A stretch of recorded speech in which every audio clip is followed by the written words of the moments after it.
وَكَذَلِكَ جَعَلْنَا لِكُلِّ نَبِيٍّ عَدُوًّا شَيَاطِينَ الْإِنسِ وَالْجِنِّ يُوحِي بَعْضُهُمْ إِلَى بَعْضٍ زُخْرُفَ الْقَوْلِ غُرُورًا وَلَوْ شَاءَ رَبُّكَ مَا فَعَلُوهُ فَذَرْهُمْ وَمَا يَفْتَرُونَ۔ اور اسی طرح ہم نے ہر نبی کا دشمن بنایا انسانوں اور جنوں کے شیطانوں کو، ان میں ایک دوسرے کو دھوکہ دینے کے لیے بناوٹی باتوں کے وسوسے ڈالتا ہے، اور اگر تمہارا رب چاہتا تو وہ ایسا نہ کرتے، تو تم انہیں اور ان کی بناوٹی باتوں کو چھوڑ دو۔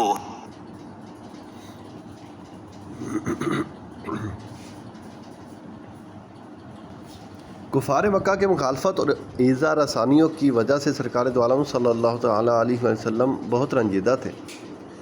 اس پر اللہ تعالیٰ اپنے حبیب صلی اللہ تعالیٰ علیہ وسلم کو تسلی دیتے ہوئے فرما رہا ہے کہ اے حبیب صلی اللہ تعالیٰ علیہ وسلم، جس طرح یہ کفار آپ کی مخالفت اور دشمنی میں سرگرم ہیں، اسی طرح آپ سے پہلے جتنے انبیاء اور رسول علیہ السلام گزرے ہیں، سب کی قوم کے کافر چاہے انسان ہوں یا جن ان کے دشمن تھے۔ کفار کی انبیاء اور رسول علیہ السلام سے عداوت اور مخالفت ہماری طرف سے ایک آزمائش ہے، تاکہ انبیاء و مرسلین علیہ السلام اس پر صبر کر کے اجر عظیم حاصل کریں۔ لہٰذا آپ اپنی قوم کی مخالفت اور عداوت سے رنجیدہ خاطر نہ ہوں۔ یہ ایک دوسرے کو دھوکے میں رکھنے کے لیے نت نئی باتیں گھڑتے ہیں، چالیں چلتے ہیں، فریب کاریاں کرتے ہیں اور وسوسے ڈالتے ہیں تاکہ دوسروں کو گمراہ کریں، اور جو گمراہ ہیں وہ گمراہی سے نکل نہ سکیں۔ نیز یہاں بھی ملحوظ خاطر رہے کہ اگر اللہ تعالیٰ چاہتا تو وہ ایسا نہ کرتے، لیکن اللہ تعالیٰ اپنی حکمت سے نظام کائنات چلا رہا ہے، اور کفر و ایمان، خیر و شر دونوں کے بنتے مقابل رہنے میں اس کی حکمتیں ہیں۔ لہذا آپ انہیں اور ان کی دھوکے اور فریب کی خوشنما باتوں کو چھوڑ دیں اور صبر کریں۔ اللہ تعالیٰ انہیں بدلہ دے گا، رسوا کرے گا، اور آپ صلی اللہ تعالیٰ علیہ وسلم کی مدد فرمائے گا۔ آیت مبارکہ سے بھی یہ بھی معلوم ہوا کہ تمام نبیوں کے دشمن ضرور ہوئے ہیں، ایسے ہی علماء اور اولیاء کے دشمن بھی ضرور ہی ہوتے ہیں۔ شیاطین الانس والجن، انسانوں اور جنوں کے شیطان۔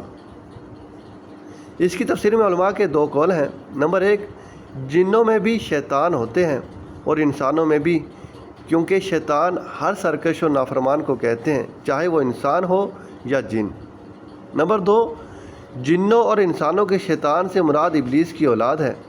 ابلیس نے اپنی اولاد کو دو حصوں میں تقسیم کر دیا، ایک گروہ انسانوں کو وسوسہ ڈالتا ہے اور ایک گروہ جنوں کو وسوسہ ڈالتا ہے۔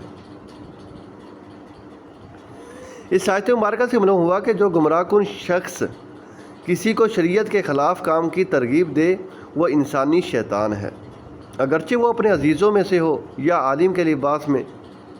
نیز اس میں وہ تمام لوگ داخل ہیں جو آزاد خیالی یا روشن خیالی کے نام پر شرعی کاموں کے خلاف پلاننگ کرتے اور منصوبے بناتے اور اس کے لیے تنظیمیں بناتے ہیں۔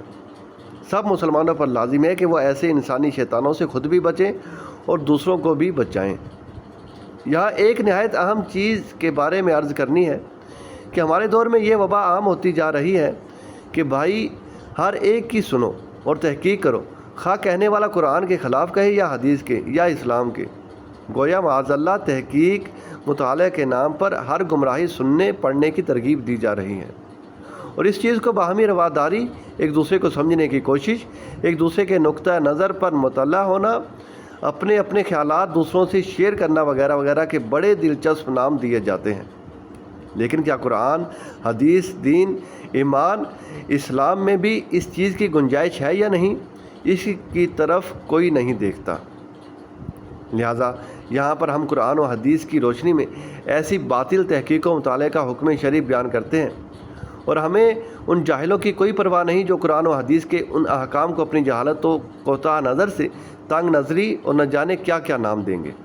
چنانچہ کفار و اسلام دشمن لوگوں کے لیکچرز سننے کے حوالے سے اعلیٰ حضرت امام احمد رضا خان رحمۃ اللہ تعالیٰ علیہ سے سوال ہوا تو آپ نے بڑے آسان انداز میں جواب ارشاد فرمایا، جس کا خلاصہ یہ ہے کہ آج کل ہمارے عوام بھائیوں کی سخت جہالت یہ ہے کہ کسی آریہ نے اشتہار دیا کہ اسلام کے فلاں مضمون کے رد میں فلاں وقت لیکچر دیا جائے گا، یہ سننے کے لیے دوڑے جاتے ہیں۔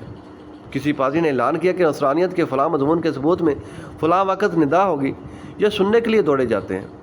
بھائیو، تم اپنے نفع نقصان کو زیادہ جانتے ہو یا تمہارا رب اور تمہارے نبی صلی اللہ تعالیٰ علیہ وسلم؟ ان کا حکم تو یہ ہے کہ شیطان تمہارے پاس وسوسہ ڈالنے آئے تو سیدھا جواب یہ دے دو کہ تو جھوٹا ہے، نہ یہ کہ تم آپ دوڑ کے ان کے پاس جاؤ اور اپنے رب، اپنے قرآن اور اپنے نبی صلی اللہ تعالیٰ علیہ وسلم کی شان میں ملعون کلمات سنو۔ تم قرآن مجید کی اسی آیت کا آخری حصہ اور اس کے متصل کی آیات کریمہ تلاوت کرتے جاؤ اور دیکھو کہ قرآن عظیم تمہاری اس حرکت کی کیسی کیسی شناعتیں بتاتا اور ان ناپاک لیکچروں نداؤں کی نسبت تمہیں کیا کیا ہدایت فرماتا ہے۔ چنانچہ اس آیت کے آخر میں ارشاد ہوتا ہے، ترجمہ، اور تیرا رب چاہتا تو وہ یہ دھوکے بناوٹ کی باتیں نہ بناتے پھرتے، تو انہیں دور اور ان کے بہتانوں کو یکلخت چھوڑ دے۔ دیکھو، اس آیت میں اللہ تعالیٰ نے انہیں اور ان کی باتوں کو چھوڑنے کا حکم فرمایا یا ان کے پاس سننے کے لیے دوڑنے کا۔ اور سنیے اس کے بعد کی آیت میں فرماتا ہے، ترجمہ، اور اس لیے کہ ایسے لوگوں کے دل اس کی طرف کان لگائیں جنہیں آخرت پر ایمان نہیں، اور اسے پسند کریں، اور جو کچھ ناپاکیاں وہ کر رہے ہیں یہ بھی کرنے لگیں۔ دیکھو، ان کفار و نافرمان لوگوں کی باتوں کی طرف کان لگانا ان لوگوں کا کام بتایا جو آخرت پر ایمان نہیں رکھتے، اور اس کا نتیجہ یہ فرمایا کہ وہ ملعون باتیں ان پر اثر کر جائیں اور یہ بھی ان جیسے ہو جائیں۔ لوگ اپنی جہالت سے گمان کرتے ہیں کہ ہم اپنے دل سے مسلمان ہیں، ہم پر ان کا کیا اثر ہوگا، حالانکہ رسول اللہ صلی اللہ تعالیٰ علیہ وسلم فرماتے ہیں، جو دجال کی خبر سنے اس پر واجب ہے کہ اس سے دور بھاگے، کہ خدا کی قسم آدمی کے پاس جائے گا اور یہ خیال کرے گا کہ میں تو مسلمان ہوں، یعنی مجھے اس سے کیا نقصان پہنچے گا، وہاں اس کے دھوکوں میں پڑ کر اس کا پیرو ہو جائے گا۔ کیا دجال ایک اسی اخبث دجال کو سمجھتے ہو جو آنے والا ہے؟ ایسا ہرگز نہیں ہے، بلکہ تمام گمراہوں کے داعی منادی سب دجال ہیں، اور سب سے دور بھاگنے ہی کا حکم فرمایا، اور اس میں یہی اندیشہ بتایا ہے۔ رسول اللہ صلی اللہ تعالیٰ علیہ وسلم فرماتے ہیں، آخر زمانے میں دجال کذاب لوگ ہوں گے کہ وہ باتیں تمہارے پاس لائیں گے جو نہ تم نے سنی نہ تمہارے باپ دادا نے، تو ان سے دور رہو اور انہیں اپنے سے دور رکھو، کہیں وہ تمہیں گمراہ نہ کر دیں، کہیں تمہیں فتنے میں نہ ڈال دیں۔ اور سنیے اس کے بعد کی آیات میں فرماتا ہے، ترجمہ، تو کیا اللہ کے سوا کوئی اور فیصلہ کرنے والا ڈھونڈوں، حالانکہ اس نے مفصل کتاب تمہاری طرف اتاری، اور اہل کتاب خوب جانتے ہیں کہ وہ تیرے رب کے پاس سے حق کے ساتھ اتری، تو خبردار تو شک نہ کرنا، اور تیرے رب کی بات سچ اور انصاف میں کامل ہے، کوئی اس کی باتوں کا بدلنے والا نہیں، اور وہ سنوا اور دانا ہے، اور زمین والوں میں زیادہ وہ ہیں کہ نہ کہ تو ان کی پیروی کرے تو وہ تجھے خدا کی راہ سے بہکا دیں، وہ تو گمان کے پیرو ہیں اور نیری اٹکلیں دوڑاتے ہیں۔ بے شک تیرا رب خوب جانتا ہے کہ کون اس کی راہ سے بہکے گا، اور وہ خوب جانتا ہے ہدایت پانے والوں کو۔ یہ تمام آیات کریمہ انہیں مطالب کے سلسلہ بیان میں ہیں۔ کوئی ارشاد ہوتا ہے، تم جو ان شیطان آدمیوں کی باتیں سننے جاؤ، کیا تمہیں یہ تلاش ہے کہ دیکھیں اس مذہبی اختلاف میں یہ لیکچرار یا منادی کیا فیصلہ کرتا ہے؟ ارے خدا سے بہتر فیصلہ کس کا؟ اس نے مفصل کتاب قرآن عظیم تمہیں عطا فرما دی، اس کے بعد تم کو کسی لیکچر ندا کی کیا حاجت ہے؟ لیکچر والے جو کسی دینی کتاب کا نام نہیں لیتے، کسی گنتی شمار میں ہیں۔ یہ کتاب والے دل میں خوب جانتے ہیں کہ قرآن حق ہے، مگر تعصب کی پٹی ان کی آنکھوں پر بندھی ہے کہ ہٹ درمی اور مکرے جاتے ہیں۔ تو تجھے کیوں شک پیدا ہو کہ ان کی سننا چاہے؟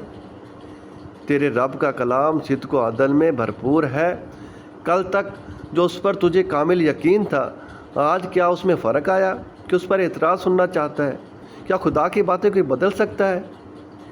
یہ نہ سمجھنا کہ میرا کوئی مقال یعنی قول کوئی خیال خدا سے چھپ رہے گا، وہ سنتا جانتا ہے۔ دیکھ اگر تو نے ان کی سنی تو وہ تجھے خدا کی راہ سے بہکا دیں گے۔ اے نادان، تو کیا یہ خیال کرتا ہے کہ ان گمراہ لوگوں کا علم دیکھوں کہ کہاں تک ہے؟ یہ کیا کہتے ہیں، ارے ان کے پاس علم کہاں، وہ تو اپنے اوہام کے پیچھے لگے ہوئے اور نیری اٹکلیں دوڑاتے ہیں جن کا تھل نہ بیڑا۔ جب اللہ واحد قہار کی گواہی ہے کہ ان کے پاس نیری محمل اٹکلوں کے سوا کچھ نہیں، تو ان کو سننے کے کیا معنی؟ سننے سے پہلے وہی کہہ دے جو تیرے نبی صلی اللہ تعالیٰ علیہ وسلم نے تعلیم فرمایا کہ شیطان تو جھوٹا ہے، اور اس گمانڈ میں نہ رہنا کہ مجھ کو کیا گمراہ کریں گے، میں تو راہ پر ہوں۔ تیرا رب خوب جانتا ہے کہ کون اس کی راہ سے بہکے گا اور کون راہ پر ہے۔ اگر تو پورا راہ پر ہوتا ہے تو بے راہوں کی سننے ہی کیوں جاتا؟ حالانکہ تیرا رب فرما چکا، چھوڑ دے انہیں اور ان کے بہتانوں کو۔ تیرے نبی صلی اللہ تعالیٰ علیہ وسلم فرما چکے، ان سے دور رہو اور ان کو اپنے سے دور کرو، کہیں وہ تم کو بہکا نہ دیں، کہیں وہ تم کو فتنے میں نہ ڈال دیں۔ بھائیو، ایک سہل بات ہے، اس پر غور فرما لو۔ تم اپنے رب، اپنے قرآن اور اپنے نبی صلی اللہ تعالیٰ علیہ وآلہ وسلم پر سچا ایمان رکھتے ہو یا معاذ اللہ اس میں کچھ شک ہے؟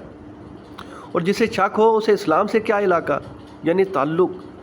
وہ ناحق اپنے آپ کو مسلمان کہہ کر مسلمانوں کو کیوں بدنام کریں؟ اور اگر سچا ایمان ہے تو اب یہ فرمائیے کہ ان کے لیکچروں نداؤں میں آپ کے رب، قرآن، نبی صلی اللہ تعالیٰ علیہ وآلہ وسلم اور ایمان کی تعریف ہوگی یا مذمت؟ ظاہر ہے کہ دوسری ہی صورت ہوگی، اور اسی لیے تم کو بلاتے ہیں کہ تمہارے منہ پر تمہارے خدا، نبی، قرآن اور دین کی توہین و تکذیب کریں۔ اب ذرا غور کر لیجئے کہ ایک شریر نے زید کے نام اشتہار دیا کہ فلاں وقت فلاں مقام پر میں بیان کروں گا کہ تیرا باپ حرامی بچہ اور تیری ماں زانیہ تھی۔ خدا کے لیے انصاف، کیا کوئی غیرت والا، حمیت والا اور انسانیت والا جبکہ اسے اس بیان سے روک دینے، باز رکھنے پر قادر نہ ہو، اسے سننے جائے گا؟ خدا کی قسم ہرگز نہیں، کسی بھنگی چمار سے بھی یہ نہ ہو سکے گا۔ پھر ایمان کے دل پر ہاتھ رکھ کر دیکھو کہ اللہ، رسول اور قرآن عظیم کی توہین، تکذیب اور مذمت سخت تر ہے یا ماں باپ کی گالی؟ ایمان رکھتے ہو تو اسے اس سے کچھ نسبت نہ جانو گے، پھر کون سے کلیجے سے ان جگر شگاف، ناپاک ملعون بہتانوں، افطراؤں، شیطانی اٹکلوں اور ڈھکوسلوں کے سننے جاتے ہو؟ بلکہ حقیقت اور انصاف کی بات تو یہ ہے کہ وہ جو کچھ بکتے اور اللہ، رسول اور قرآن عظیم کی تحقیر کرتے ہیں، ان سب کا باعث یہ سننے والے ہیں۔ اگر مسلمان اپنا ایمان سنبھالیں، اپنے رب، قرآن اور رسول کی عزت عظمت پیش نظر رکھیں اور ایکا کر لیں کہ وہ خبیث لیکچر، گندی ندائیں سننے کوئی نہ جائے گا، جو وہاں موجود ہو وہ بھی فوراً وہی مبارک ارشاد کا کلمہ کہہ کر تو جھوٹا ہے چلا جائے گا، تو کیا وہ دیواروں پتھروں سے اپنا سر پھوڑیں گے؟ تو تم سن سن کر کہلواتے ہو، نہ تم سنو نہ وہ کہیں۔ پھر انصاف کیجئے کہ اس کہنے کا وبال کس پر ہوا؟ علماء فرماتے ہیں، ہٹے کٹے جوان تندرست جو بھیک مانگنے کے عادی ہوتے اور اسی کو اپنا پیشہ بنا لیتے ہیں، انہیں دینا ناجائز ہے کہ اس میں گناہ پر شبہ دینی ہے۔ لوگ نہ دیں تو جھک ماریں اور محنت مزدوری کریں۔ بھائیو، جب اس میں گناہ کی امداد ہے تو اس میں تو کفر کی مدد ہے۔ قرآن عظیم کی نص قطعی نے ایسی جگہ سے فوراً ہٹ جانا فرض کر دیا اور وہاں ٹہلنا فقط حرام ہی نہ فرمایا بلکہ سنو تو کیا ارشاد کیا۔ رب تعالیٰ فرماتا ہے، یعنی بے شک اللہ تم پر قرآن میں حکم اتار چکا کہ جب تم سنو کہ خدا کی آیتوں سے انکار ہوتا اور ان کی ہنسی کی جاتی ہے تو ان لوگوں کے پاس نہ بیٹھو جب تک وہ اور باتوں میں مشغول نہ ہوں، اور تم نے نہ مانا، اور جس وقت وہ اللہ کی آیات پر اعتراض کر رہے ہیں وہاں بیٹھے تو جب تم بھی انہی جیسے ہو، بے شک اللہ تعالیٰ منافقوں اور کافروں سب کو جہنم میں اکٹھا کرے گا۔ دیکھو، قرآن فرماتا ہے، ہاں تمہارا رب رحمان فرماتا ہے، جو ایسے جلسوں میں جائے، ایسی جگہ کھڑا ہو، وہ بھی انہی کافروں، آریوں، پادریوں کی مثل ہے۔ آہ آہ، حرام تو ہر گناہ ہے، یہاں تو اللہ واحد قہار یہ فرما رہا ہے کہ وہاں ٹھہرے تو تم بھی انہی جیسے ہو۔ مسلمانوں، کیا قرآن عظیم کی یہ آیات تم نے منسوخ کر دیں یا اللہ تعالیٰ کی سخت وعید کو سچا نہ سمجھے یا کافروں جیسا ہونا قبول کر لیا؟ اور جب کچھ نہیں تو ان جمگٹوں کے کیا معنی ہیں جو آریوں پادریوں کے لیکچروں نداؤں پر ہوتے ہیں؟ ان جلسوں میں شرکت کیوں ہے جو خدا، رسول اور قرآن پر اعتراضوں کے لیے کیے جاتے ہیں؟ بھائیو، میں نہیں کہتا، قرآن فرماتا ہے کہ انکم اذا مثلہم، تم بھی انہی جیسے ہو۔ ان لیکچروں پر جمگٹ والے، ان جلسوں میں شرکت والے سب انہی کافروں کے مثل ہیں۔ وہ اعلانیہ بک کر کافر ہوئے، یہ زبان سے کلمہ پڑھیں اور دل میں خدا، رسول اور قرآن کی اتنی عزت نہیں کہ جہاں ان کی توہین ہوتی ہو وہاں سے بچیں، تو یہ منافق ہوئے۔ جب تو فرمایا کہ اللہ انہیں اور انہیں سب کو جہنم میں اکٹھا کرے گا کہ یہاں تم لیکچر دو اور تم سنو۔ مسلمان اگر قرآن عظیم کی اس نصیحت پر عمل کریں تو ابھی دیکھیں کہ اللہ تعالیٰ کے دشمنوں کے سب بازار ٹھنڈے ہوئے جاتے ہیں، ملک میں ان کے شور و شر کا نشان نہ رہے گا، جہنم کے کندے شیطان کے بندے آپس ہی میں ٹکرا کر سر پھوڑیں گے، اللہ، رسول اور قرآن عظیم کی توہینوں سے مسلمانوں کا کلیجہ پکانا چھوڑیں گے، اور اپنے گھر بیٹھ کر بکے بھی تو مسلمانوں کے کان تو ٹھنڈے رہیں گے۔